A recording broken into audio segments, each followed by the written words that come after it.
مومنو اللہ سے ڈرو جیسا کہ اس سے ڈرنے کا حق ہے، اور مرنا تو مسلمان ہی مرنا۔ جن لوگوں نے اپنے دین کے حصے بکھرے کر لیا اور خود بھی کئی کئی فرقے ہو گئے، ان سے تم کو کچھ کام نہیں، ان کا کام اللہ کے حوالے، پھر جو کچھ وہ کرتے رہے ہیں وہ ان کو سب بتائے گا۔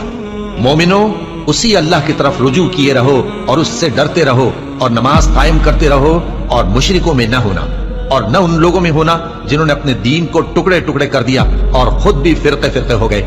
ہر فرقہ اسی میں مگن ہے جو اس کے پاس ہے، اور اس شخص سے بڑھ کر بات کا اچھا کون ہو سکتا ہے جو اللہ کی طرف بلائے اور عمل نیک کرے اور کہے کہ میں مسلمان ہوں۔ اور اللہ کی راہ میں جہاد کرو جیسا جہاد کرنے کا حق ہے، اس نے تم کو منتخب کیا ہے اور تم پر دین کی کسی بات میں تنگی نہیں کی، اور تمہارے لیے تمہارے باپ ابراہیم کا دین پسند کیا، اسی اللہ نے پہلے یعنی پہلی کتابوں میں تمہارا نام مسلم رکھا تھا، اور اس کتاب میں بھی وہی نام رکھا ہے۔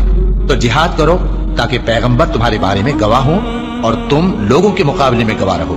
سو مسلمانوں نماز قائم کرو اور زکات دو اور اللہ کے دین کی رسی کو پکڑے رہو، وہی تمہارا دوست ہے۔ سو وہ کیا خوب دوست ہے اور کیا خوب مددگار ہے۔